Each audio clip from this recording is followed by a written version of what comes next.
पाली की फैक्ट्रियों के प्रदूषण के प्लांट चलाने के लिए ग्रे कपड़े पर लगे 3.25 करोड़ की चोरी के जिम्मेदार ट्रांसपोर्टर हैं या फैक्ट्री मालिक या फिर स्वयं नगर परिषद का वसूली स्टाफ। शेष कर की सभी पहलुओं की चर्चा के साथ इस एपिसोड में आपका स्वागत।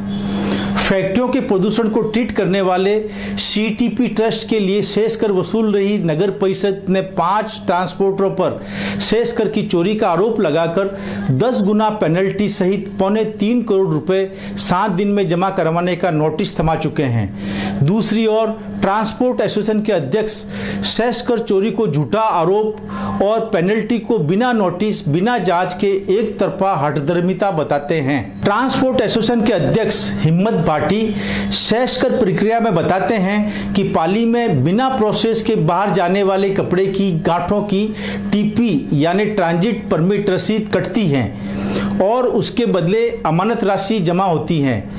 कपड़ा दूसरे शहर ट्रांजिट होने के बाद ट्रक नंबर और रसीद जमा करवाने पर अमानत राशि रिफंड होती है।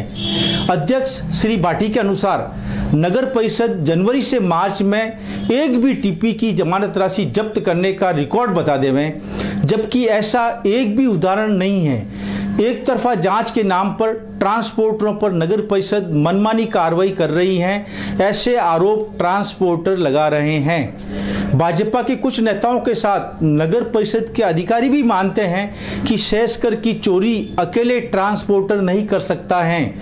अगर शेष कर की चोरी हुई है तब इसमें ट्रांसपोर्टर के साथ फैक्ट्री मालिक भी अपराध में भागीदार हैं। शेष कर चोरी कर अकेला ट्रांसपोर्ट मालिक नहीं खा सकता है और शेष कर चोरी का बड़ा हिस्सा फैक्ट्री मालिक खाता है।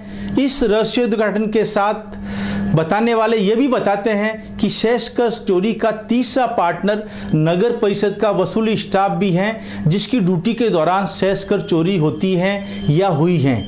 अगर ट्रांसपोर्टर के साथ फैक्ट्री मालिक और नगर परिषद स्टाफ भी बराबर का जिम्मेदार हैं, तब अकेले ट्रांसपोर्टर पर ही कार्रवाई अफसरों की निष्पक्षता पर सवाल खड़े करती हैं। पाली गुड्स ट्रांसपोर्ट एसोसिएशन के अध्यक्ष हिम्मत भाटी के शेष कर चोरी प्रकरण के मनगढ़ंत बेबुनियाद बताते हुए कुछ ठोस तर्क ऐसे दिए जिन्हें आप हिम्मत भाटी की जुबानी में सुनिए। ये झूठा आरोप लगाया है, इसमें किसी प्रकार की सच्चाई नहीं है और 10 साल बाद ट्रांसपोर्ट और नगर परिषद के बीच में एक अनुबंध होता है कि जो माल पाली जोधपुर भरा हुआ गाड़ी में और जो माल पाली नहीं काम नहीं ले रहे हैं उसकी एक बहती बनी होती है जिसको टीपी बोलते हैं। उस टीपी को 7 दिन की समय होता है, उसमें हमारा कुछ अमानत राशि ली जाती है हमें कि जब ये माल आप वापस बाहर भेजोगे पाली शहर से तो ये अमानत राशि आपको वापस मिल जाएगी और जो बहती बनती है उसके पीछे गाड़ी नंबर लिखे जाते हैं कि फलानी गाड़ी नंबर के द्वारा ये माल पाली शहर से बाहर गया है। तो इसमें चोरी का तो कोई मतलब ही नहीं। अच्छा, रहा सवाल इनके बहती का, तो इनका ऑन रजिस्टर है रिकॉर्ड में, जो बहती पास हो चुकी है उसको ये नोटिस निकाल रहे हैं कि बहती फेल हो गई।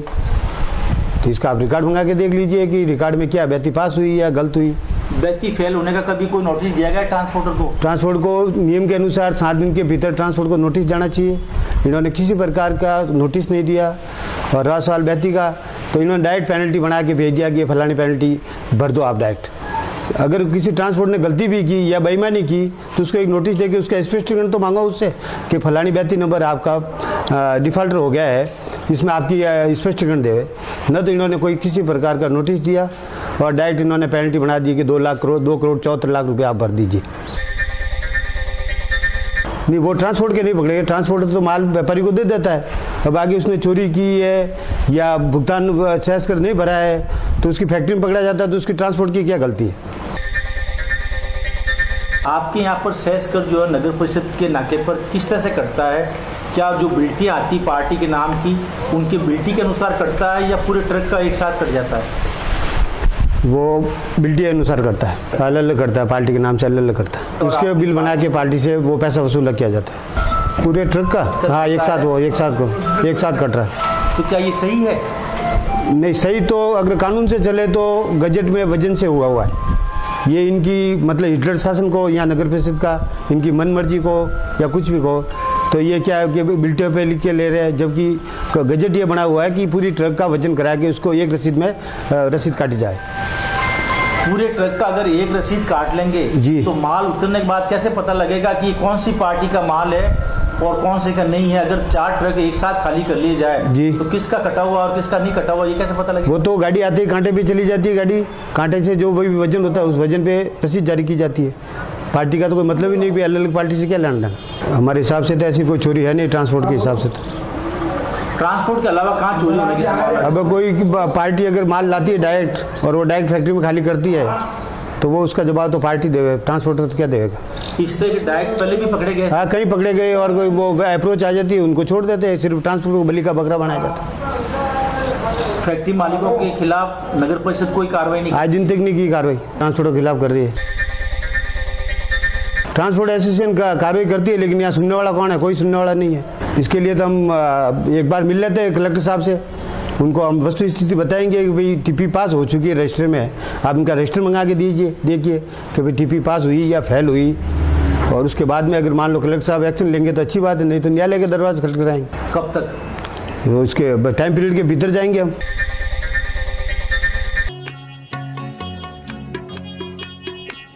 इतनी शक्ति हमें देना दाता, मन का विश्वास कमजोर होना, इतनी शक्ति हमें देना दाता, मन का विश्वास। आज के एपिसोड में चलते चलते मैं पाली शहर का एक ऐसा स्कूल जहां से पिछले 47 साल में कई बड़े ऑफिसर, कामयाब उद्योगपति, विदेशों में नाम रोशन करने वाले महावीर बाल मंदिर के प्रांगण में छात्र रह चुके हैं। जिला कलेक्टर पदेन अध्यक्ष हैं और एसडीएम उपाध्यक्ष। बाल मंदिर शिक्षा समिति के सचिव और कार्यकारिणी सदस्यों के प्रयासों से 1971 में लगा ये पौधा आज महावीर महाविद्यालय तक वटवृक्ष बन चुका है। केजी से कक्षा 8 तक सीबीएसई कोर्स के साथ अंग्रेजी माध्यम से एयर कंडीशन कक्षाएं शुरू की गई हैं, जबकि माध्यमिक शिक्षा बोर्ड की 12वीं तक की कक्षाएं पूर्ववत चल रही हैं। आधुनिक तकनीक के साथ अनुभवी गुरुओं की टीम बच्चों को पारिवारिक वातावरण में शिक्षा देती है। महावीर बाल मंदिर के बदले परिवेश पर नई नई व्यवस्थाओं पर बता रहे हैं प्रिंसिपल सावरलाल ओझा। महावीर बाल मंदिर समिति पाली के अध्यक्ष महोदय श्रीमान जिला कलेक्टर पाली एवं उपाध्यक्ष महोदया श्रीमती सुमित्रा जी पारिक एवं समिति के सभी सदस्यों, सचिव महोदय श्रीमान महावीर जी मेहता, कोषाध्यक्ष श्री देवीलाल जी साखला तथा अन्य सभी सदस्यों जो पिछले 47 वर्षों से इस संस्था के लिए शिक्षा क्षेत्र से जुड़े हुए हैं और पूर्ण रूप से अपना समर्पण इस संस्था को करते आ रहे हैं। राजस्थान में पहला ऐसा विद्यालय है जहां पर पदेन जिला कलेक्टर इसके अध्यक्ष होते हैं। यह संस्था 1971 में तत्कालीन जिलाधीश महोदय श्री एल एन गुप्ता साहब की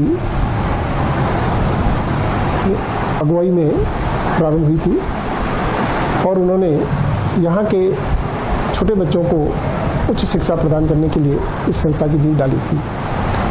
उसके पश्चात निरंतर ये संस्था अपनी प्रगति पर अग्रसर रही है और आज यह विद्यालय महावीर बाल मंदिर उच्च माध्यमिक 12th तक विज्ञान एवं वाणिज्य संकाय में अपना जिले में वर्चस्व रखती है। इस विद्यालय के अतिरिक्त अंग्रेजी माध्यम के लिए श्री महावीर पब्लिक स्कूल को प्रारंभ किया गया और उसके साथ ही महावीर महाविद्यालय भी प्रारंभ किया गया। महावीर बाल मंदिर के साथ ही अलग से एक भवन का निर्माण करके किया जा रहा है। इस भवन में आधुनिक सभी सुविधाओं को सम्मिलित किया गया है। इस भवन में वातानुकूलित व्यवस्था की गई है एवं वो सभी व्यवस्थाएं ये संस्था प्रदान करेगी जिसमें अभिभावक अपने घर पे बैठे हुए कक्षा में अध्ययनरत विद्यार्थी की जानकारी ले सकेंगे। उसके साथ ही साथ इस तरह की व्यवस्था भी होगी कि विद्यार्थी जब विद्यालय से बाहर निकलेगा तो पेरेंट्स को इसकी भी सूचना रहेगी, और जब तक घर नहीं पहुंचेगा जब तक की सूचना पेरेंट्स के पास पहुंच सकती है। इस विद्यालय का स्थान पाली के हृदय स्थली में है। इस विद्यालय के विद्यार्थी आज भारतीय प्रशासनिक सेवा में, राजस्थान प्रशासनिक सेवा में, कई विद्यार्थी डॉक्टर, इंजीनियर और व्यापार के क्षेत्र में भी अपना वर्चस्व बनाए हुए हैं। सेस कर चोरी और शिक्षा के क्षेत्र में नया परिवेश, नई तकनीक के साथ एयर कंडीशन रूम वाले महावीर बाल मंदिर की चर्चा के साथ आज का एपिसोड यहीं समाप्त करते हैं। अगले एपिसोड में फिर नई चर्चा के साथ, नए मुद्दे के साथ हाजिर होंगे। नमस्कार।